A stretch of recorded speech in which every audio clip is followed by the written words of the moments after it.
प्रेम, त्याग और अटूट आस्था के प्रतीक पर्व करवा चौथ के अवसर पर गिरिडीह शहर में विवाहित महिलाओं ने अपने पति की लंबी उम्र और सुख समृद्धि के लिए निर्जला व्रत रखा। यह पावन पर्व पारंपरिक उत्साह और उल्लास के साथ मनाया गया। शहर के भंडारीडीह क्षेत्र में बंटी सिंह के निवास स्थान पर एक विशेष और सामूहिक आयोजन देखने को मिला। यहां आसपास की कई सुहागिन महिलाएं पारंपरिक वेशभूषा लाल, गुलाबी और सुनहरे रंग की साड़ियों तथा पूरे 16 श्रृंगार में एकत्रित हुईं। महिलाओं ने एकत्रित होकर करवा चौथ की कथा सुनी, एक दूसरे को करवा भेंट किए और व्रत की सभी महत्वपूर्ण रस्में पूरी की। इस दौरान वातावरण भक्तिमय और उत्सवपूर्ण बना रहा। दिन भर निर्जला उपवास रखने के बाद महिलाओं को बेसब्री से चंद्रमा के दर्शन का इंतजार रहा। शुभ मुहूर्त में जैसे ही चंद्रमा उदय हुआ, महिलाओं ने पूरे विधि विधान से चंद्रदेव को अर्घ्य दिया।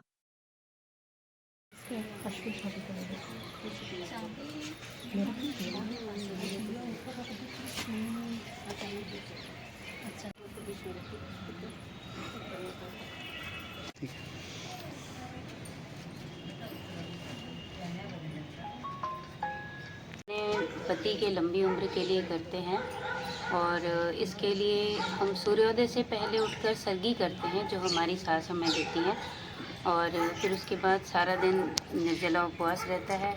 फिर शाम में हम पूजा करके चांद के उदय के बाद ही अर्घ दे के ही अपना व्रत खोलते हैं। तो ये सदियों से चला आ रहा है कि 7 भाइयों की एक बहन थी वीरा, जिसने अपने पति के लिए व्रत रखा, लेकिन चूंकि वो बहुत लाडली थी अपने भाइयों की, तो भाइयों से ये बर्दाश्त नहीं हो रहा था कि हमारी बहन दिन भर भूखी रह रही है। तो उन्होंने लकड़ी जला के दूर जंगल में आग जला दी और कहा कि वीरो तुम्हारा चांद निकल आया है तो तुम अब कुछ खा लो। तो वीरो ऐसा ही वो कहती क्यों, मेरी भाभीयों का तो चांद अभी नहीं निकला तो मेरा चांद कैसे निकल आया है। तो कहते हैं नहीं नहीं, उनका भी चांद निकल आएगा, तुम्हारा चांद निकल आया है, तुम बस अपना व्रत खोलो, अर्घ दो और खा लो। तो वो ऐसा ही करती है, वो चांद को अर्घ देती है और खाने बैठती है। जैसे ही खाने बैठती है तो उसकी पहले ही निवाले में बाल आ जाता है। तो उसको इससे लगता है कि कुछ तो अपशगुन हुआ है कि मेरे पहले ही निवाले में बाल आ गया है। फिर जैसे ही ऐसा फिर थोड़ी ही देर में खबर आ जाती है कि उसके पति की मृत्यु हो गई है, जिसकी वजह से वो भागती है अपने ससुराल और वहाँ जाके देखती है कि उसके पति के शरीर में सुइयाँ ही सुइयाँ चुभी हुई हैं।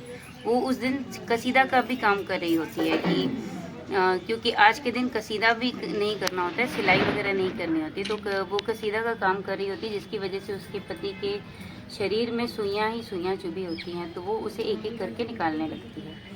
तो इन सुइयों को निकालते निकालते पूरा 1 वर्ष बीत जाता है और फिर 1 साल के बाद करवा चौथ का व्रत आता है और वो करवा चौथ का व्रत रखती है। तो जिस समय लास्ट आखिरी सुई निकालनी रह जाती है तो बाहर करवड़े बिकने के लिए आते हैं, तो वो लेने के लिए जाती है। इतनी देर में उसकी नौकरानी आके आखिरी सुई निकाल देती है। तो राजा को उसके पति को ये लगता है कि यही मेरी पत्नी है और यही मेरी रानी है। तो फिर बाद में फिर वो 1 साल इंतज़ार करती है, फिर से करवा चौथ का व्रत रखती है और हमेशा ये कहती रहती है कि जो रानी थी वो गोली हो गई और जो गोली थी वो रानी हो गई। फिर अंत में राजा को ये एहसास हो जाता है, उसको याद आ जाता है, फिर वो अपनी रानी को अपना लेता है। बस यही इसकी छोटी सी कथा है। Thank you.